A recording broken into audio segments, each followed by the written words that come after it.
Welcome to this episode of the Greater Phoenix Chambers podcast, Let's Talk Business Phoenix, with me, your host, Todd Sanders, President and CEO of the Greater Phoenix Chamber. In each episode, we tackle important issues and subjects affecting our businesses, our community, and the state today. Through relevant, timely topics, this podcast serves as the business community's voice with the mission of championing business growth, identifying problems that restrict economic development, and conveying community leaders to move Phoenix forward. Let's Talk Business Phoenix was produced in partnership with Ideas Collide, an agency offering a full suite of custom marketing solutions for your brand's unique challenges. Make a connection at ideascollide.com. Well, welcome back to the podcast. We are thrilled to have Chad Makovsky here, who is the Director of Aviation Services for the City of Phoenix, which is a really fancy way of saying he is the head man at the Phoenix Sky Harbor Airport, America's friendliest airport. We're thrilled to have you. Thanks for joining us. It's great to be here, Todd. Well, we'd love to get to know you a little bit. I know you recently moved back to the Valley from Phoenix, or from Dallas to Phoenix. You were here before. Tell us a little bit about yourself, and then also something that we wouldn't find on your bio that would be interesting for those of us who are listening and watching. Absolutely. Yeah, I'm a bit of a boomerang. I spent 17 years here with the City of Phoenix, and I left Phoenix to go to DFW Airport in Dallas, Texas. Spent 4 years there as Executive Vice President, but when the team called and said this opportunity was available to lead one of the best airports in the country, I couldn't help but come back. And I grew up in Wisconsin, in north central Wisconsin, so I'm a Midwest guy by heart, but I've spent the greater part of my adult life right here in Phoenix, Arizona, and I do consider Phoenix home. So being able to come back to this airport has been great. My career has taken me through a number of different things. I've worked for America West Airlines for a short time here, the hometown airline in Phoenix. What'd you do for them? I was actually ground up right out of college. I was loading bags in airplanes. You're rampy. Right there, absolutely. Nice. Yeah, and worked my way into their hub operations control tower and some responsibilities there. But then I went to JFK, worked at JFK Airport for a bit in New York City. Went to the other coast and worked a little bit at Burbank Airport in California, and then came back to Phoenix before going to DFW. But again, glad to be home, and I'm just so proud to be in a position to be able to lead an amazing team who's providing this tremendous asset for the community. Now, something that somebody may not know about me is I'm actually a CompTIA A+ certified computer technician. Wow. So there was a point in time in the .com era, so I'm dating myself a little bit, but the .com era where I thought, well, maybe I want to try my hands at the computer technology. So I am a certified hardware technician for computers. I find that I use that skill mostly for my in-laws and family members than anybody, but that's just kind of a fun fact about me. I'm a bit of a computer geek. That's a good one, and an animal lover, yes? I am. In fact, just recently, I'm really proud to say I was brought onto the board of directors for the Arizona Humane Society. So my wife and I have been animal lovers our whole lives.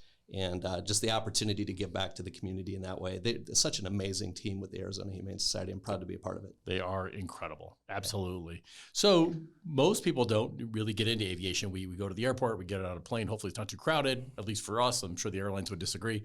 And then we get somewhere. How did you get into this? Was it just a lark out of college? Hey, I got a job as a rampy and I'm going to work for America West, or was there some sort of love of aviation? It goes back, actually, I'm glad you asked, Todd. It goes back a long ways from when I was a real small child, small town Wisconsin. We used to have this community festival.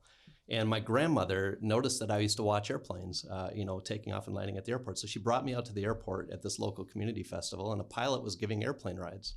And so she made sure not only that I got a ride, but I got to sit in the right seat of that airplane, nice, right next to the pilot. And I was hooked ever since. I knew that's where my career was going to take me.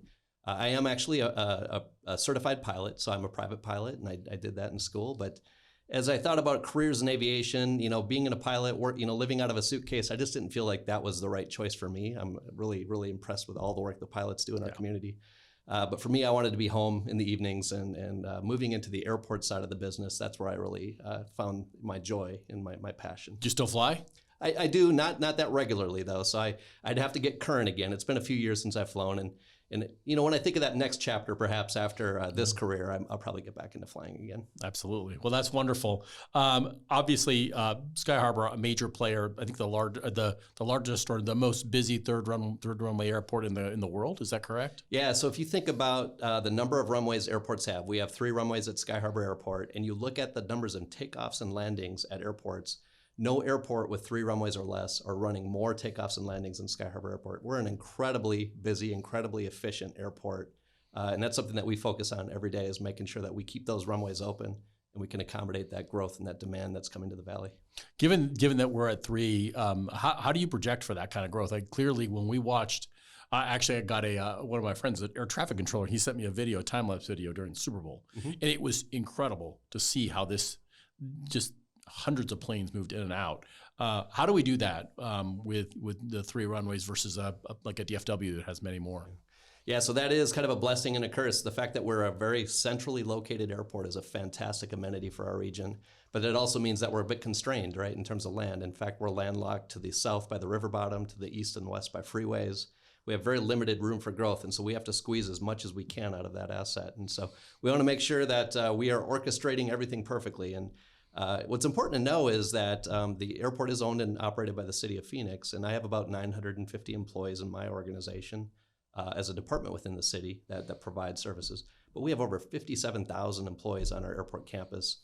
And in a perfect day, as a customer, as a traveler, you wouldn't know the difference. You're going to just seamlessly go from one point to the other, interfacing with all these wonderful employees and never know who works for who. But it takes an incredible amount of coordination with the FAA Air Traffic Control Tower, with our airline partners, with all of our staff that are out there maintaining those runways every night to make sure that they're ready to go the next morning. All of that works to make sure that we can provide the services to the community. It really is incredible, and we I think take for granted the fact that we have an airport within a few minutes reach from almost anywhere in the valley until you land in Denver, for instance. Yeah. And I know we don't want to besmirch our friends in Denver, but that's a long ride, and we have it that asset right here in Phoenix. I think that's really what makes Sky Harbor the crown jewel of Phoenix in my eyes, and I might be a little bit biased here in my assessment of that, but Congressman Stanton once said this when he was giving a speech. He said, one of the best qualities of Sky Harbor Airport is the fact that it's so centrally located. But that also means that land's a bit scarce, and we have to really take care of the airport and the lands around the airport to make sure we can continue to grow it to meet future demand as well. Yeah, and it is true. It's such an important asset. So speaking of that, talk to us a little bit about the economic impact of Sky Harbor. Yeah, $38 billion economic impact based on our last assessment with the W.P. Carey School of Business. And we are going to be going back out now that we're kind of on the backside of the pandemic and we're growing again to do an updated assessment. But we are the single largest economic engine for the state of Arizona. We support tourism, trade, travel, our business community. A healthy and thriving airport is really what helps to create the opportunities for a healthy and growing community. And you've probably seen Maricopa County is one of the busiest growing counties by population in the United States, maybe the busiest, I think the last I checked. And with that growth, we need to make sure that we are providing the amenities to connect this community to the world and make sure that those business opportunities are out there. The employment opportunities, $13 billion payroll for those 57,000 employees I talked about. So it's really an incredible responsibility. You might think I only oversee 950 employees, but I'm always thinking about how this whole community kind of comes together and how we're making sure we're protecting the airport to support everybody, including all the businesses who benefit from it. Well, it's such a staggering number for such a concentrated, obviously it's a big airport, but really you think about it from its footprint, $38 billion is absolutely staggering. And to your point, it's such an important asset for us here in Phoenix. You mentioned the pandemic. I remember when you came kind of during the pandemic and then out of it. What have been some of your priorities as you've come into the job and had time to sort of assess Sky Harbor and what you wanted to do going forward? Well, one thing I would say is my predecessor did an amazing job with the team to really set us up for success. He, in 2019, moved through what was called a comprehensive asset management plan.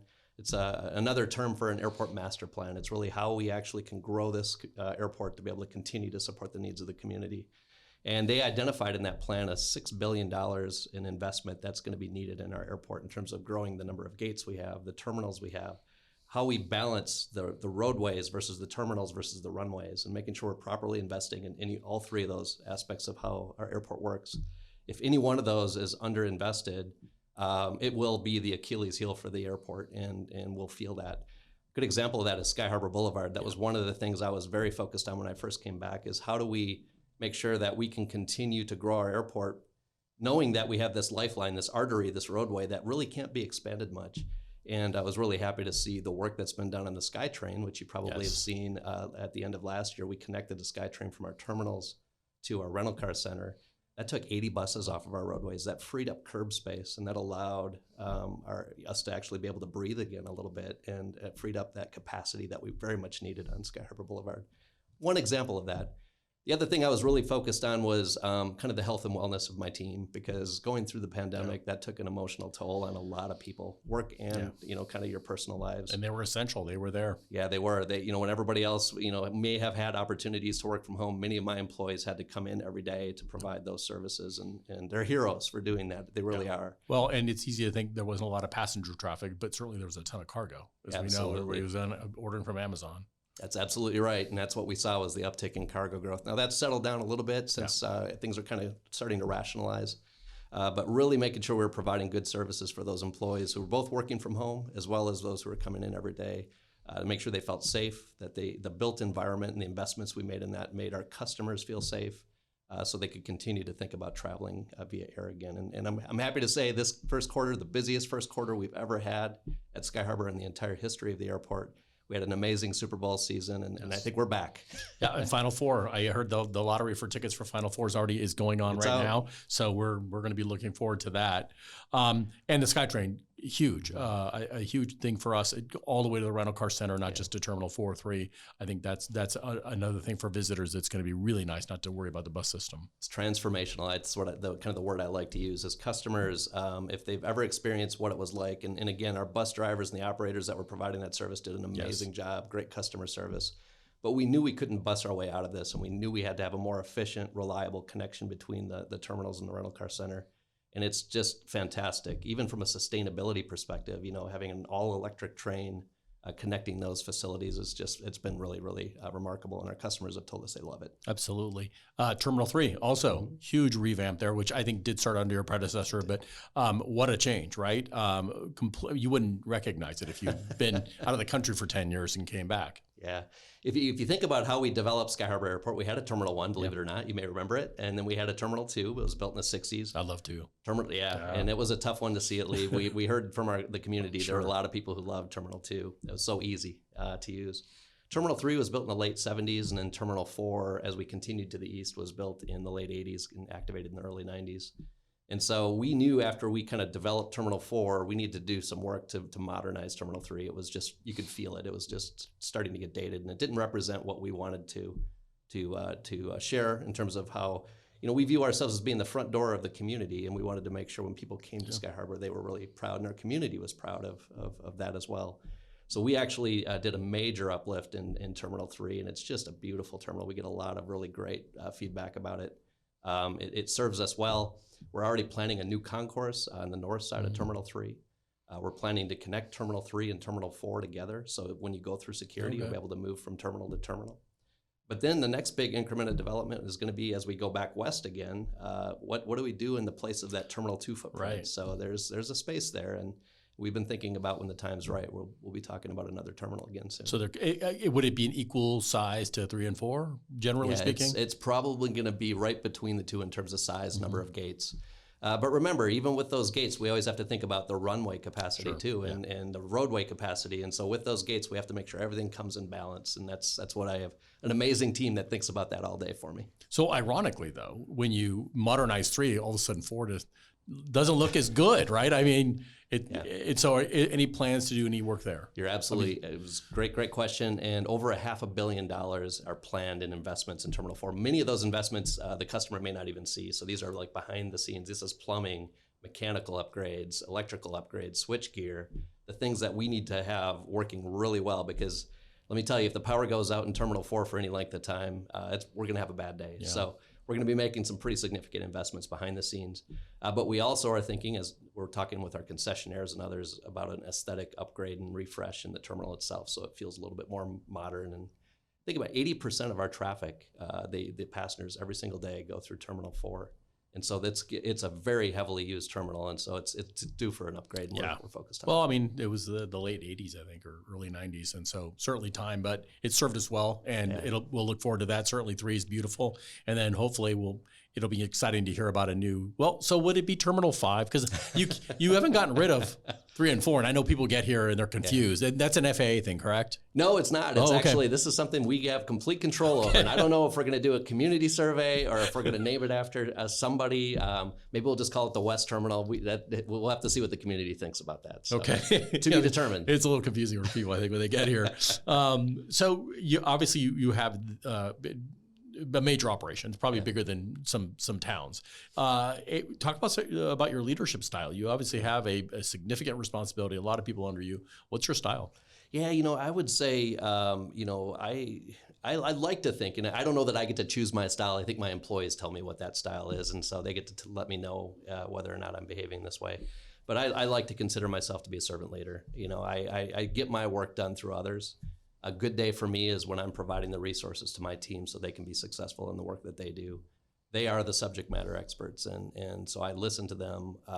I'm not afraid to make a decision. If we need to have a tiebreaker, I'll make that decision. But I know my team knows best. They're closest to the issues, and I really try to leverage them and their expertise to get our work done every day. And to me, I think what's more important to me than anything is what resonates with me is authenticity. I want to be thought of as an authentic leader, somebody who is very transparent with my team. I'm going to tell them the good news. I'm going to tell them the bad news too, because if they know that and they know that I've got their back, I know that they're going to have my back, as we continue to work together. So that's what I would say. Trust is important. Absolutely. Absolutely. So everybody lives in the Valley knows that when you say Sky Harbor, you have to say America's friendliest airport. What does that really mean? So it's funny. A lot of people say, how do you measure friendliness, right? And what does that mean? And how can you say that you're the friendliest? And really, it came out of something that we didn't share. It was what our customers were telling us. And so as we would talk to our customers, they're like, wow, you have the friendliest people here. And we thought, you know what, if we trademark this, if we make this, our brand, if you will, it's going to be infectious and our employees will hear it. And when you hear that we're the friendliest airport, you want to deliver friendly services to our customers. And it's really kind of caught onto itself. But we got so deep into this that we actually do passenger intercept surveys. And we asked our customers, would you consider us to be less friendly, as friendly, more friendly than other airports that you travel to? The vast majority say we're more friendly and exceptionally friendly as compared to other airports. And so I think that name's going to stick for a while. All right. I like it. And I definitely use it. Speaking of sort of friendly, I think there's also wallet friendly, because when you look at the restaurants in the airport, you have basically street pricing. Talk to us a little bit about that and the fact that you've got really good restaurants in our terminals. Yeah, we're really proud. This is something that started many, many years ago, and we're one of the first in the country to do this, but we really heard from our customers and our community members that they wanted the best of Phoenix to be represented in our terminals. And that people traveling through our airport said they want a sense of place. When they come to Phoenix, they want to be able to feel and taste Phoenix. And so really that partnership with our major concessionaires to partner with local brands and bring that into the airport experience has just been fantastic. And we don't intend to stop that. We think that's a recipe for success for us. Agreed. I mean, you can get a chain anywhere, right? But That's when right. you have a local brand, it makes such a difference. And certainly the chains are great as well to give people choices, but it's nice to have something that's Arizona based. Yeah. And in terms of cost, what I would say is if I were to frame our airport up, I'd call it 3 C's: cost, climate, and customer service. So cost is very important to us. We maintain low cost for our airlines. That makes us an attractive market for our airlines to serve. Climate, we have beautiful weather. So when we have that 3 runway, that very extremely constrained capacity that we have at the airport, having that beautiful weather every day helps us move more planes in and out of our airport, and our airlines love that. And then customer service, it goes right back to America's friendliest airport. Absolutely. We live and we know if people remember our airport positively, they'll come back. Sure.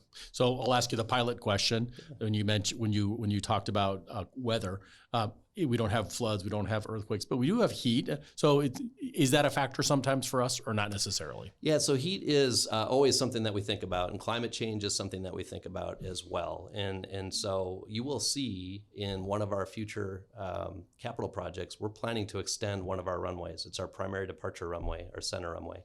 Planes need speed and airflow over their wings to be able to take off. And when air heats up, it becomes less dense, and you need more of it to be able to get that same amount of lift, to be able to pick a plane up off of the ground.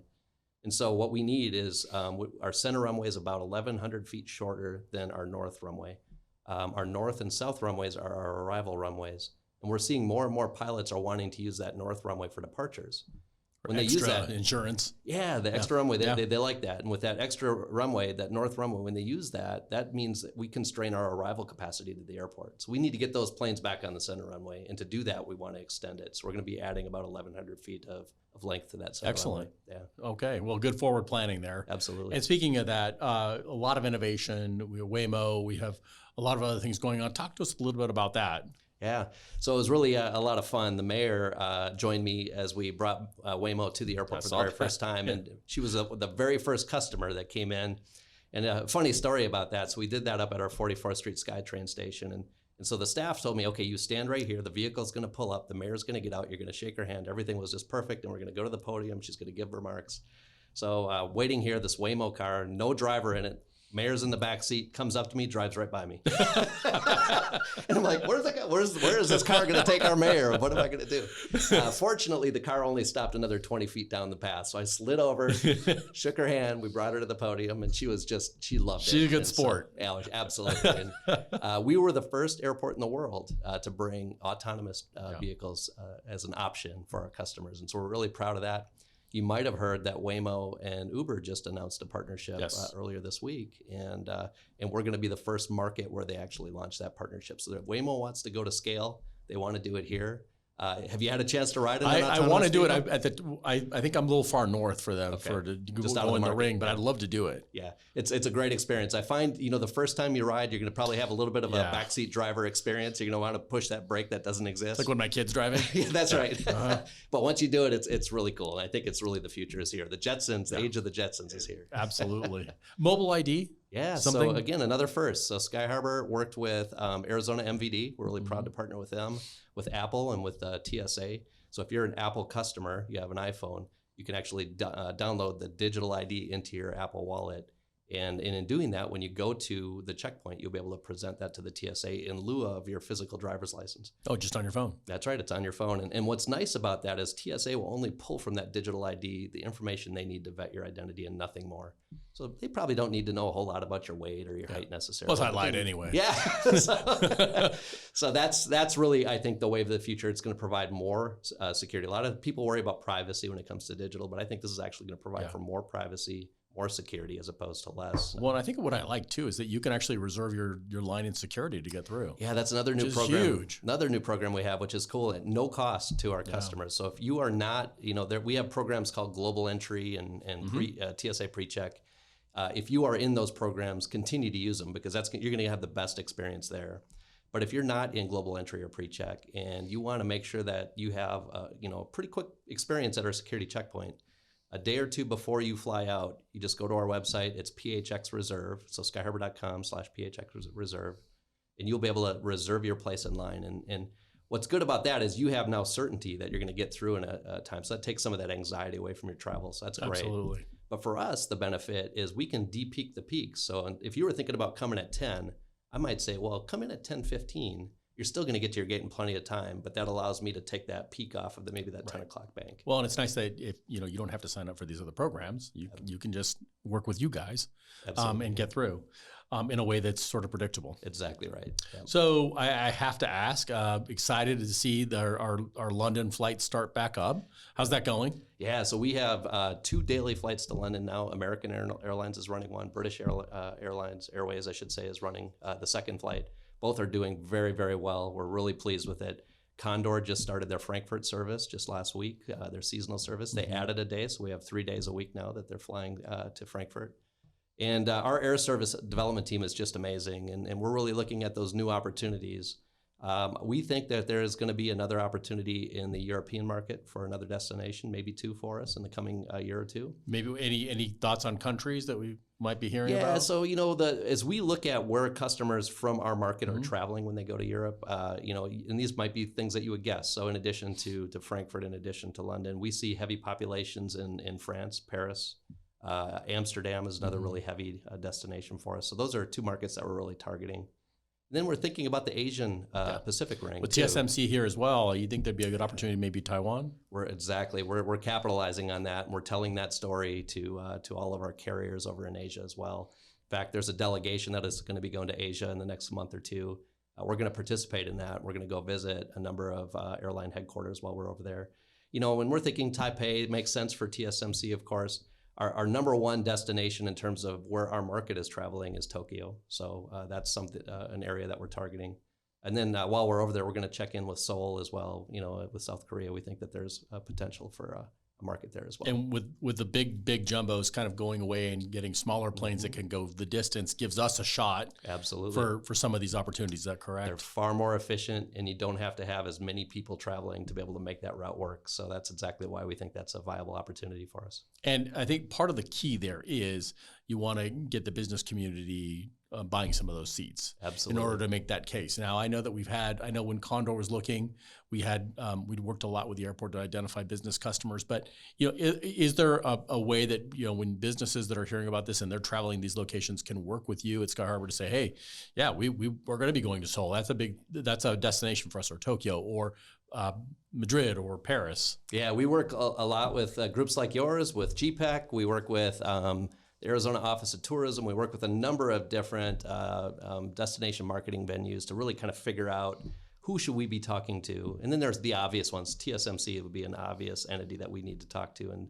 And the idea is once you know that route's viable, then you start to lock in. You work with these companies and lock in and say, how are you flying today? Are you connecting through LA? Are you connecting through San Francisco? What are the ways that you're getting to the Asian market? And once we know what that is with them, and we can get them to give us some level of certainty that they'll take that route on, then we make that trip back over to the headquarters. And we might even bring that company with us to tell that story. Yeah. Well, and I think there is the demand. And so just making sure that there's the coordination so that you can show that demand. Absolutely. Yeah. Well, in terms of challenges and opportunities, if you were thinking about that for the next 5 years? Yeah, in terms of challenges, we're not out of the pandemic yet. I hate to say it. I mean, in terms of the business is good. People are traveling. But from a mental health and wellness perspective, both from an employee perspective, but also from just the travelers. Travelers are more on edge than they've ever been. And there's a mental health and wellness issue that we're working through. And one of the initiatives that our mayor and council have been very supportive of is ways that we can actually engage our travelers and help to de-escalate that experience. And I talked about some of the initiatives that we do, with PHX Reserve and what have you. But we have a great program, the Navigator Buddy program, where we actually bring dogs around for those who aren't afraid of dogs. And it's amazing the response we get from people and how they could have a tense experience. They could be traveling for something really good, a wedding. They could also be traveling for a funeral. And so we just don't know what their experience is at the time, but having something to maybe give them just a bit of a diversion really helps a lot in terms of providing a great experience here. You're right. It makes such a difference. Oh my gosh. It turns somebody into a marshmallow immediately. Yeah, so that's one of the challenges we are working towards. Infrastructure is always a challenge, especially there's no such thing as greenfield development at Sky Harbor Airport. So as we think of that next new concourse, we think of that next new terminal, we typically have to move stuff out of the way to make that happen. And so it's a bit of a challenge for us. So those are things that we're working hard on every single day, is to try to figure out when and the timing of when. Airlines, their planning horizon generally isn't as long as ours. If an airline told me they needed 10 gates tomorrow, it would probably take me 3-4 years to be able to deliver that. So we're always talking to the airlines to make sure that we're getting those assets to them just in time for the demand. And as you talk about infrastructure, it seems like everyone now has a lounge. Every credit card has a lounge. I know we have an Amex lounge now, Centurion Lounge. The other lounges are packed.